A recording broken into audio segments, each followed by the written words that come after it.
Ingi community ka long ba kum ngem ri bandu na ya ka sal ten rei ngi snu bok no ya ka nongpoh ba hang ngi so tho phi ba ki jaka ki ba ngi don kam ba ni khon ba ki wi ba ki jai ban riu ki wi ba ki jai ban riu ki pe ya ka BPP ya ka Voice of the People Party nei kum ka ta ka party ka ba di ka regional party ka ba long mo ka ba si ka ba ki sngo ba ngi persha ki te ka don ka jingle persha jong ki bam dei na ka jai ban riu ko jing tekan hiru ni sotho kum no ban sa le ban sa pen bet te andai la rakam dei na kata larki smothu ya ka jimut ka jungi lar kimliap haki propaganda jungi ki wiki political party ki ba penting ki te ngino ba tin bagin job ikiru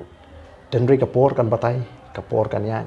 ba wat makiru kin sa sotho ba ka jingong jingi bagi ka regional party ka bangino mala ban compromise ba ka hok ka jing tanrai ka jing reclaim the pendu pa dia ka constitutional rights ka jong ki ka hok ka jong ki mo ka kum ka constitution ka por kan sawan ba ki kin sa thu ba ke ka ba ki sngu thu ya ka Voice of the People Party ka long ka ba bakra te na makatang ni don ka jingkermen ba ha ka ML election ngin kham le ba shu but tu ngin la ban job khambon te hre ki lightly ki constituency ki job ki hi ki bangila community bangin job te hre la community sa na paring ki ni ki atli bangin job hoi ni so tho kadon constituency Jirang constituency ka bala khle plat bat ba ka mo ka jaka ka bayar ki we ki jai bri kle bon te ni so tho ba ka fight ang to kanong tai te wat la ka taru ni wan balai ya ka pol kam dei baduna kai hamala ki constituency hi la ka BPP kamon ba mot kan wan balai te kani ka pen hi ba ka jing phai khaman hi jung bo bon balang la phai man ta sha ka Voice of the People Party but na ka week election sa week election ki pai ba ke nang so tho te ki tu ki bam pat yo ban karshan man kani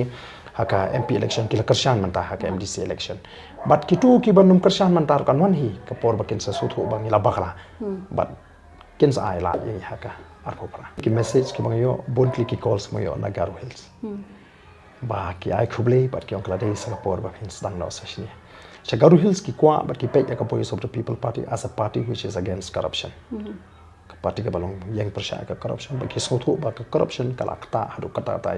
ya ka Garo Hills te ngam aratin ba ka parti kala ban sutit sa Garo Hills but kum ba kalong ki pai ba ki jonga Garo Hills ki pai kandon ka jinga khun kandon ka propaganda namar kini ki parti hi kade be ka political propaganda ka ba ki let show pai ba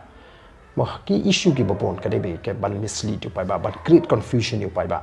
te kapor kadang don ini kom ka parti bangin nang yo ban pensyai kini paro